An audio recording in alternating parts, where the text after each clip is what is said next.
Hey everybody, just randomly checking in, going online. I got nothing else to do. Thought I'd talk with everybody if they can find me. So if you come across this, welcome. If not, I guess I'll shut it down later and delete it. We'll see how long it takes for people to find me. Oh, already got it. Oh, there we go. That didn't take long. What's up, Sid? I'm like literally I just finished uploading my latest video and um hold on a second. Yeah, I just finished uploading my latest video and I got the notice, thought it was a vid post, not live.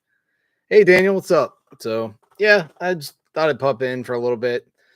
Yeah, I just uploaded the video, so YouTube's going through its whole AI algorithm thing to make sure it's all hunky dory and ad suitable and all that stuff. So that should be coming out soon. Um, yeah, it's funny. Um, just so you know, the latest Blockbuster Report video just is about to drop. I talk about my thoughts on Cemetery Man. I talk about the recent pickups that I did. I kind of go off on a random tangent. It's entertaining, you guys know me and how I like wander off script pretty fast.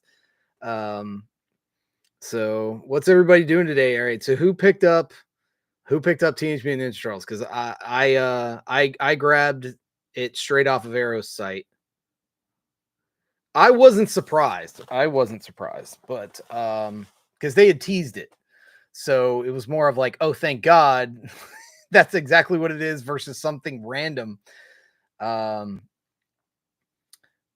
is Arrow US original artwork. I did the newly commissioned art. I have a suspicious feeling that that original poster art is going to be on the first one. So I didn't want duplicated artwork. And you know me, like I like newly commissioned stuff. So anytime like a studio is going to take the risk and put out some newly commissioned artwork that looks pretty decent, I'm going to like reward them with my money.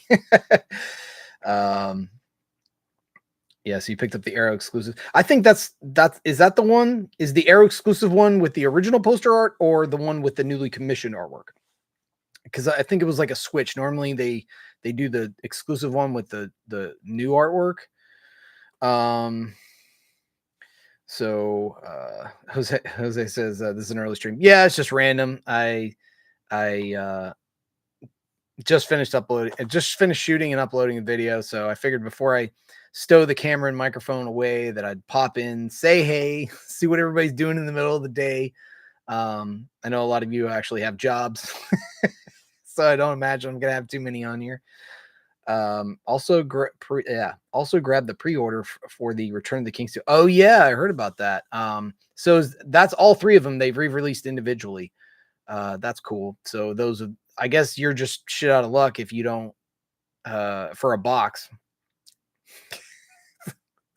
So it's kind of odd that they would individually release them. I don't know of anybody that only likes like one of the three or two of the three of Lord of the Rings. Like, is there really anybody out there? Like, I get stuff like Teenage Mutant Ninja Turtles. Like, I like 1 and 2. I've never seen 3. A lot of people that have seen 3 don't like 3, and they're like, I wish I could have just picked up 1 and 2. But like, is there really anybody out there that like doesn't want all 3 of Lord of the Rings? It seems random that they would just release those individually. But that's typical studio stuff where I don't know. I think a cat is running the divisions of home video across the board in studios, and they're just like there's like a group of people waiting for the cat to like touch that one, and they're like, okay, go make a steelbook of that. It's like ridiculous. Sean says, I didn't grab Teenage Mutant Ninja Turtles, but I did pre-order the Shin Godzilla Steelbook. So which one is the Shin Godzilla? I'm not familiar with it. Obviously, I know Godzilla -1, but what's the Shin Godzilla? Is that like an older? It's not a new one, right? It's like an older Godzilla film. Let me know because I'm not familiar with that one. Sith says the newer artwork is the era exclusive. Looks more like the old Mirage comics. Okay. You know what I was thinking? Like, if I was going to do one, I'd probably, uh, well, first thing I would have done, if not that any of you like fucking asked, but the first thing that I would have done is I would not have offered two different artworks. What I would have done is I would have merged them. I would have had the original poster art one on the one side and then the newly commissioned artwork on the other side. That's what I would have done, because they're going to get stuck with one of those versions versus if you just put out one fucking box, that's all you're having to deal with. But once you introduce choice, people are going to choose one over the other in large bulk, and then you're stuck with stock of the one that wasn't as popular versus if you just put out one thing, then people wouldn't know any better, I guess, or they wouldn't know what they were missing. But personally, I would have merged those two together. One side of the box would have been the original poster art, the other side of the box would have been the newly commissioned. For me personally, if I was making it, I would have done totally new commission artwork on the outer box, leave the original poster art for the original or for each individual film. I feel like the outer box artwork is always up to be like free game to make something new. I think it's a missed opportunity when you don't. So I mean, but that's my take on it. Let's see here. The newer artwork, so getting the original artwork like that one better. Okay. Is the extra for tracking worth it when ordering from Arrow? I've never done the tracking. I just do their standard. I don't see any point in paying that extra just to know like where it is in the system. It doesn't mean anything to me until it gets to me. So, but I personally have never had a problem with films getting delivered to me via Arrow. Really, the only sites that I've had issues with would be Groove. When I bought the Harry Potter set, I had to return that like 2 or 3 times, and because it was the steelbook box set with the metal tin outer box. And I think on the last one, I was just like, screw it, I'm never gonna get one. They're never gonna package it to protect it, and I'm always gonna get one. How many times do I want to keep doing this process? So even the one that I have is like dented on the top. The steelbooks are fine, but the top is a little bit dented. So I just put it up on my top shelf so I can't even actually see the top. So it looks fine. That is one of the things I don't like about the metal tin outer boxes. If it was me, if I was head of a division, then I would do like rigid boxes like my Halloween box. It's really super thick, very sturdy, but it has some play, like it can absorb some impact for shipping. And then I was thinking like you do the foam. So I'd make, it for the appropriate size, but I would want to do for the steelbook box sets, I would do the foam inserts, the way the steelbook library boxes are now. So I would just change it. Instead of it being a metal tin outer box, it would be a chipboard outer box, but it would still have that foam insert in there to protect the steelbooks. I think that would be far more, it would be cheaper in production, because like there's no way that like metal is cheaper to produce than chipboard. But it would also help folks with the boxes absorbing dings and dents, and they would be scratch resistant since they're laminate. They got the soft lamination versus the metal tin boxes. They got nothing. There's nothing between them and the wind. So any like little scrape, ding, dent, or impact, it's gonna impact that. And those metal tins are not forgiving. And of course, as you guys know, the damn light catches every ding and dent and scratch, and it's like it just shines for you. Of like, hey, here's my imperfection on the box. So I'm personally not a fan of the metal tin outer boxes. I would very much like to see them go to more of a rigid, either like a plastic, like a molded plastic with artwork painted on it, or chipboard. I think that would be better, and you would have more of a. You could do so much more because you can do you can do embossing, debossing, spot glossing, lenticular. You can do all kinds of stuff once you get off of the it has to be made out of metal game. So there's a lot more customization that you can do once you get away from it being a metal box.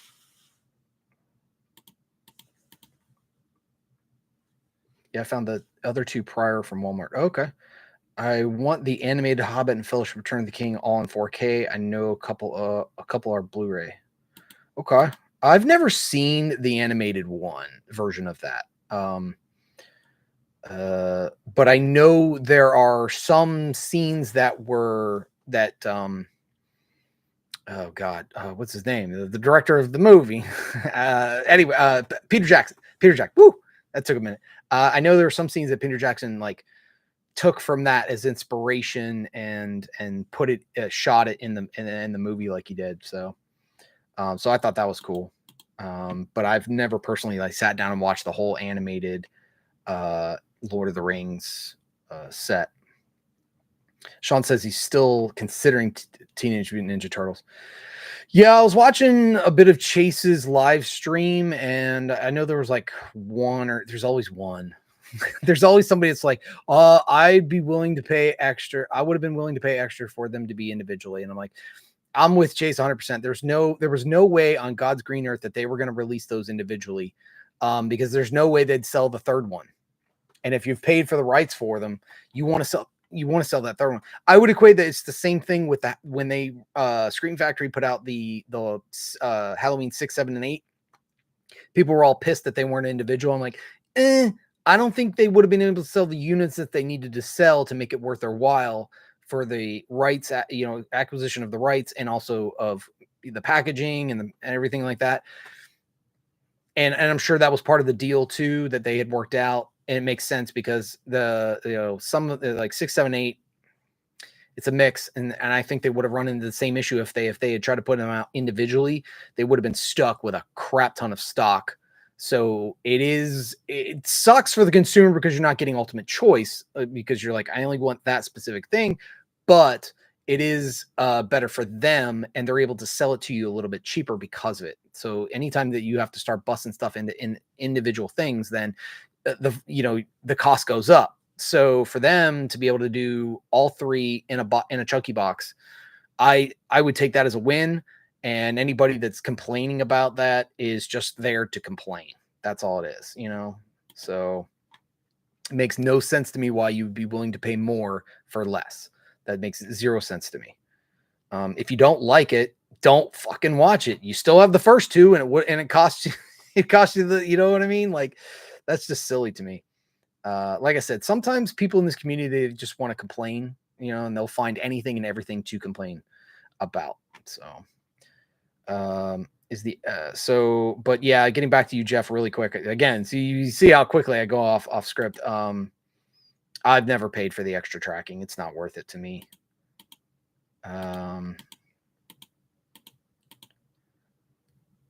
It was the one just prior to Godzilla -1. I believe it was released in 2016. Oh, okay. Well, I never even heard of it. I never saw it. I totally missed out on that. And I love me some Godzilla. So that's with that. Also, I have only bought the Jasons from Arrow, which is just a slip. So will Teenage Mutant Ninja Turtles have a thick outer box? Yeah, it's a chunky box, and it's going to hold all three films in their individual cases. They just haven't revealed if they're going to be like plastic cases with slips or not slips, or I know they're going to have reversible art, so it's got to be that. I don't suspect it's going to be the like the Quintet of Torment. I don't think it's going to be that accordion like fold out. I think they're going to be in their own individual cases, which is cool. I like that they did that, if that is the case, but that's my understanding of it. Teenage Mutant Ninja Turtles is probably going to end up looking a lot like the Conan Chronicles box set. Yeah, I would agree with that. Found being in the US by setting up informed delivery, but for you, I can track anything sent. Yeah, I have that as well. Like the USPS sends me emails of like, hey, this is what's inbound. And I mean, it's anything like packages, letters, anything. So you can set that up yourself. Yeah, I'm with you on that one, Seth. Movie Freak says, random, I got my Arrow Dollars Trilogy in today. Awesome set. Fantastic. Well, I hope you enjoy it. I hope there's no issues with it at all. There's nothing worse than being really excited and you've been waiting for a package and it comes there and then it's smashed, or there's a problem with the disc and then there's a disc recall. It just sucks all the fun and excitement out of it, when something's wrong with it. This says the animated Fellowship was done using rotoscoping of live action to get it. Yeah, I know. I knew that that's how it was made. And there's actually like a scene that I have seen where the guy trips and they didn't even bother to like edit it out. They just animated him falling and tripping. So I know that was a rush production when they made that. Just pre-ordered my copy of Teenage Mutant. Excellent. It's like the Karate Kid chunky set. Yes, it's kind of expensive, and yes, we may not want all of the films, but it's the least expensive way to get them. Exactly. Sometimes you got to do that. I equate it to here's the thing, like especially when it comes to younger people. Back in my day, I'll use music for example. You had to buy the album. You couldn't just go get one song. So a lot of times you would have to pay your 10, $15 for the album, and you probably only liked maybe 1 to 3 songs on a 10 to 15 song album. I will say this. The benefit of that was with you buying the album and you listening to it, there were like at least 1 or 2 more songs that you weren't familiar with or you weren't a really big fan of that you like started to really like hardcore groove on because you were listening to the album. So I would say for movies, it's kind of the same thing of like, maybe you're not the biggest fan of some of the films in a franchise, but then you can also, by having them, you can come to appreciate them a little bit more than what you remember them being. Like, I'll be honest, like I haven't watched any of the Teenage Mutant Ninja Turtles in like 20 years. So it's going to be really great to go back and revisit that and almost experience it for the first time again, as close as you can to get to doing that. Unless you're my wife who forgets what we watched like last month. And it's I don't know how she does it, man. She just like core dumps.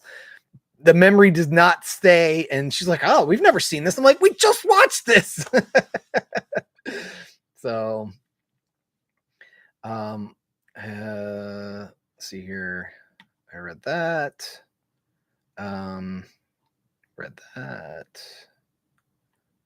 not positive Karate Kid will even sell 3,000 copies.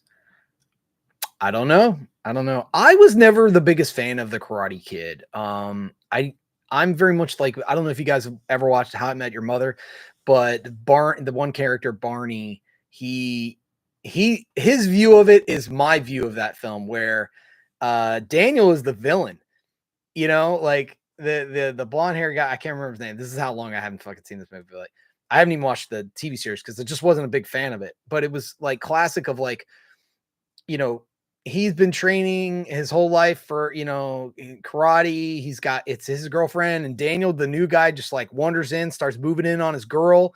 I mean, like any of us, like when we were teenagers, wouldn't you react the same way of like, hey, motherfucker, that's my woman. Get out of here,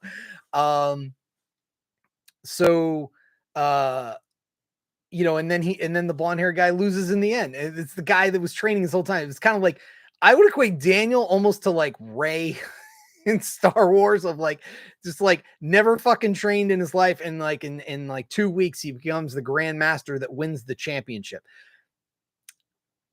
That's not a hero I can get behind.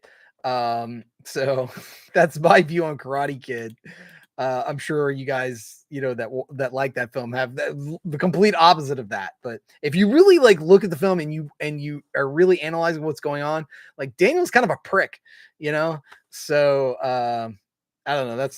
It's not something that appeals to me that I want to watch.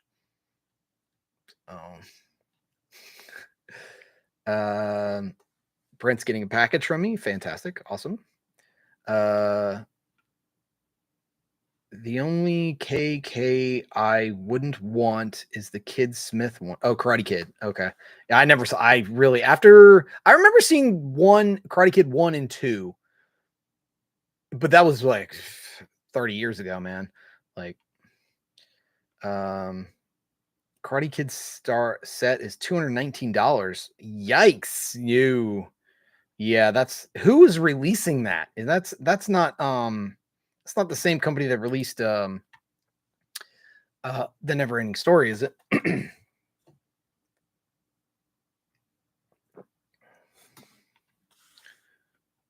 Sorry I'm late at work. Had no clue this was happening. Oh, Falcon is a spur of the moment, bro. Spur of the moment. I just finished uploading, shooting, editing, and uploading my latest Blockbuster Report video. So I was like, before I stow the camera and microwave. Oh my God, like I can't talk today. Before I stow the camera and microphone, I figured I'd just hop on real quick. The wife and mother-in-law are away right now, so I had the house to myself. Not much, just jabbering about teenagers. Exactly. We're just shooting the shit, man. We're just having a good time. Catch on your lunch break really fast, and then you can pop out, go back to work, get back to work. Anytime someone asks me what's this about, I respond about 90 minutes.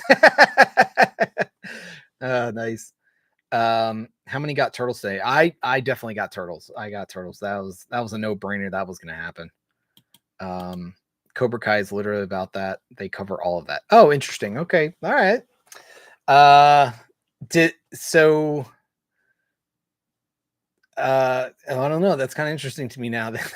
But I did see like the first couple episodes of season 1 of Cobra Kai. And again, like it just picks up where he's like, his whole life was like torpedoed by that one event. I'm like, come on, really? Like he turns out to be a fucking loser nobody because he lost a random karate match tournament, which wasn't, I'm sure, the first or the last one he ever did. I don't know. But yeah, Daniel's like the car dealership owner, and he definitely did come across as an ass. Sid says, however, on a kind of fun note, after all the training that Ralph Macchio did for the movies and show, he actually earned the belt he wore in the first film. Okay, all right. Karate Kid set is Amazon exclusive. Yeah, okay. $219. That's pretty fucking pricey for Karate Kid, man. I wish some labels hurry up and put out Iron Eagle on 4K, at least a nice Blu-ray. So many great titles like that need upgrade. Yeah, I agree 100%. There are the number one problem I'm having right now with physical media releases, and all of the studios are all guilty of this. They're just recycling the same shit that they already put out. They're just like, oh, we're going to do another print run of this limited edition thing that we told you was it. That was, oh, surprise. We like money, so we're going to roll it out again. Or this time, instead of it being in a cheap plastic case, we're going to put it in a steelbook. But it's the same titles. We're not getting the newer titles. Like I know Chase, a week or so ago, he did a great video where he was talking about like all of these titles that are still no 4K, so for those that are like, oh, we have everything on 4K. Bullshit, we do. We are severely lacking on 4K titles, and I'm just tired of seeing cheap Asian cinema crap. I'm tired of seeing like a really obscure, really, really badly cheap production horror.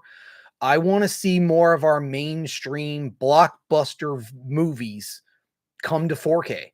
Why are not all of the Alien movies on 4K? Why are not, like Stargate? I mean, I could go down the list. Like there's just tons of films that need 4K. Iron Eagle, Clash of the Titans, like all of them.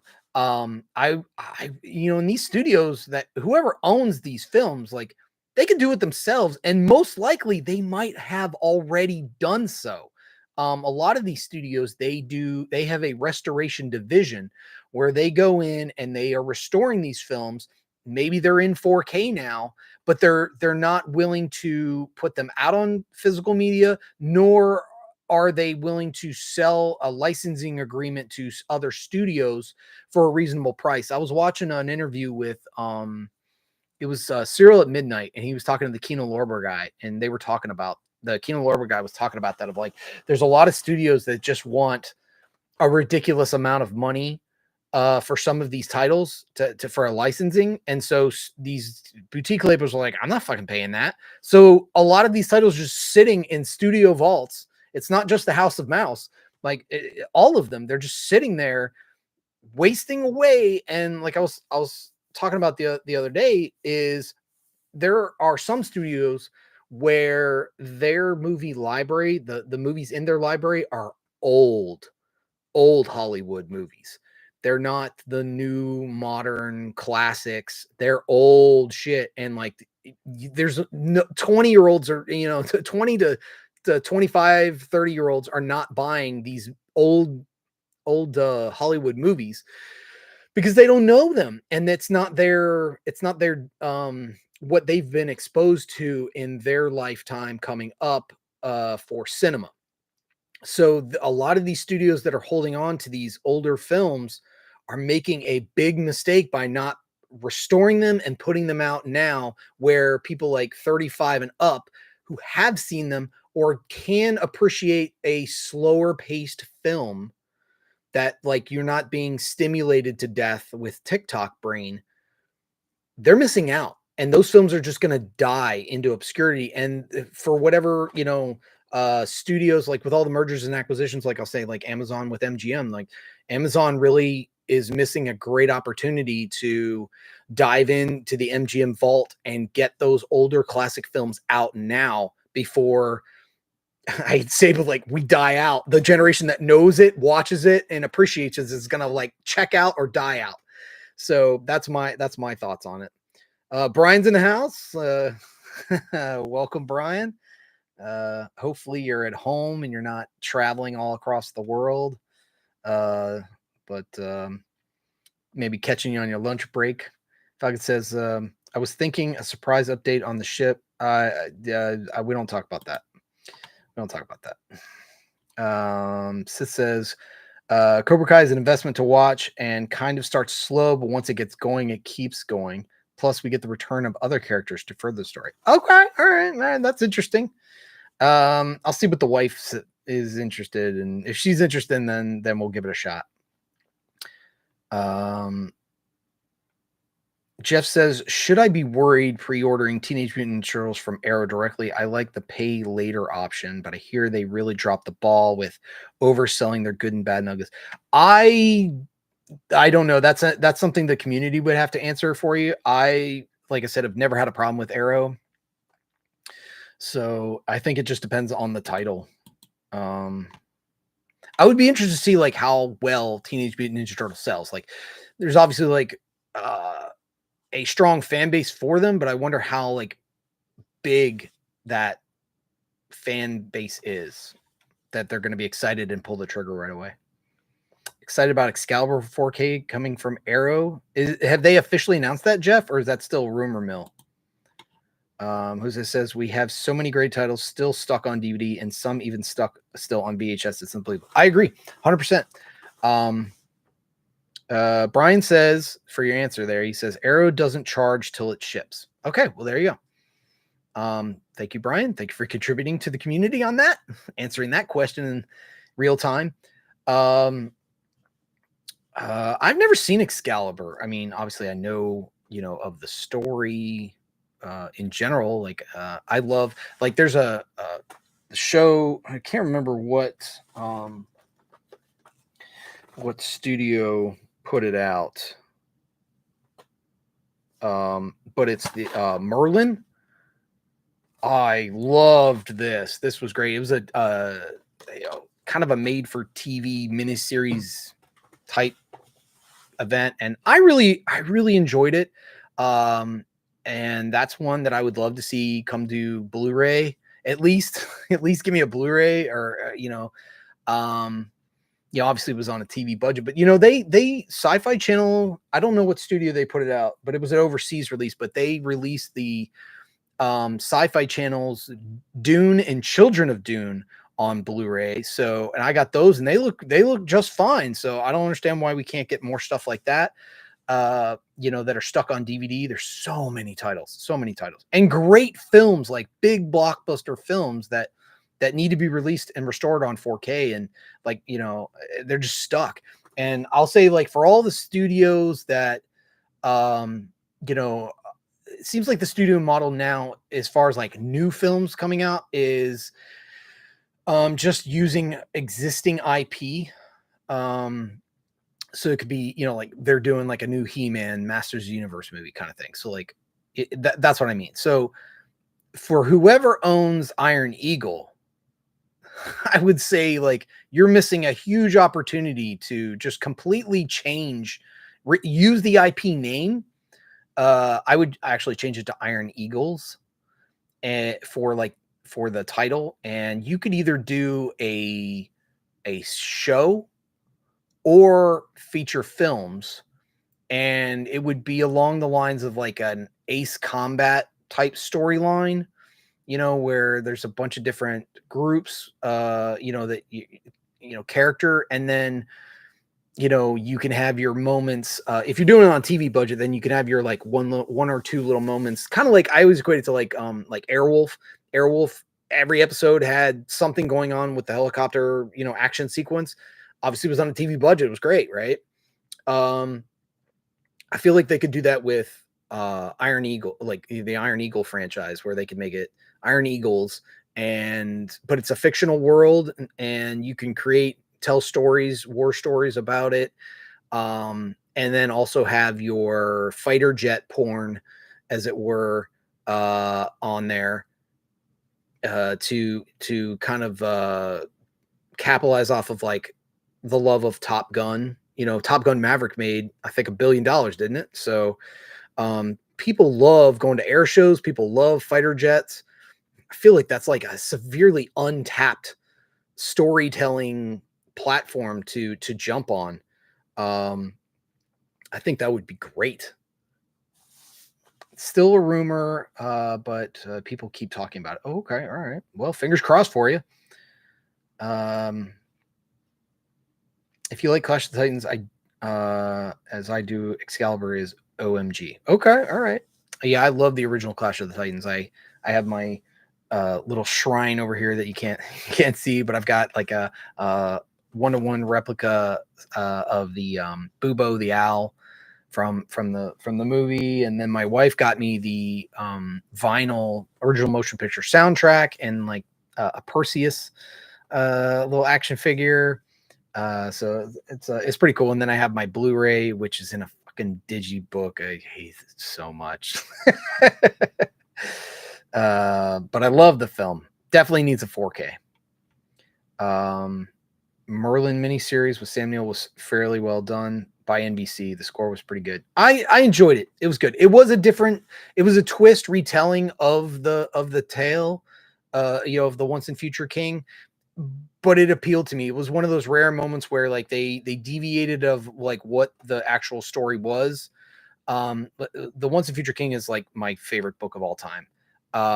So very well versed in that story as a whole, but I did like the little twists and turns, and obviously I love that they really centered more on Merlin than they did on the rest of the all the other things that happen in the story involving the main character, the main more popular characters that you would know.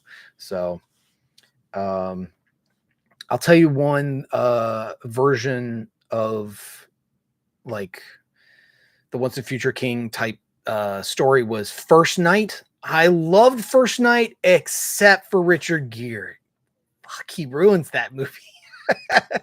That's one I would love to see come to 4K.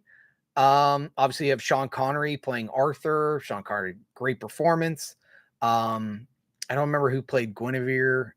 She was okay. She wasn't exactly like what I would call smoking hot. But I thought she was a good actress, and I guess for the time period she would be okay. But Richard Gere as Lancelot, man, I don't know, man. He just wasn't doing it for me. He really ruins the movie, but I can't remember who the name of the actor plays the villain, but I thought he was fantastic as the villain. So overall, good film. I think it's gotten lost a little bit to the sands of time. But I would love to see that brought to 4K.